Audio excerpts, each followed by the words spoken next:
La situation en République démocratique du Congo, au menu ce matin d'un sommet de la SADC, la communauté des États d'Afrique australe. Sommet extraordinaire des chefs d'État en visioconférence auquel participait Félix Tshisekedi, le président congolais. Pauline Azidi, on vous retrouve en direct de Kinshasa. De quoi a-t-on parlé ? Alors le président du Zimbabwe, Emmerson Mnangagwa, actuel président en exercice de l'organisation régionale, avait commencé sa prise de parole en expliquant que l'objectif du jour, c'était de définir un plan d'action.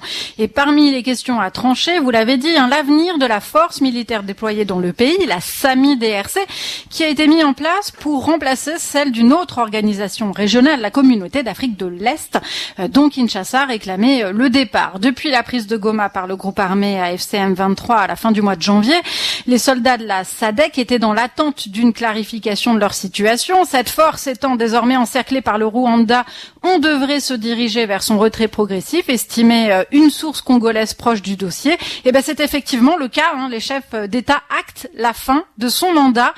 Dans les recommandations, le sommet appelle aussi à une solution politique avec tous les acteurs. Alors justement, en parallèle, la médiation angolaise a annoncé une rencontre Kinshasa M23 à Luanda le 18 mars prochain pour des discussions. Oui, alors du côté de Kinshasa, on confirme avoir bien reçu l'invitation pour le 18 mars, mais on ne communique pas d'informations sur la réponse donnée. Est-ce qu'une délégation congolaise va se rendre à Luanda et quelle sera sa composition? Cela reste à clarifier. On pourrait avoir plus d'informations demain, après le Conseil des ministres. Néanmoins, la porte-parole du président Tshisekedi estime que si ces discussions devaient se faire, le cadre est lui déjà défini.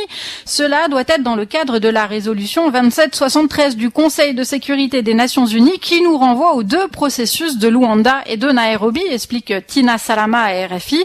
Ces processus, je vous le rappelle, encadrent respectivement les discussions entre le Rwanda et la RDC, les discussions entre Kinshasa et les groupes armés qui s'engagent à déposer les armes.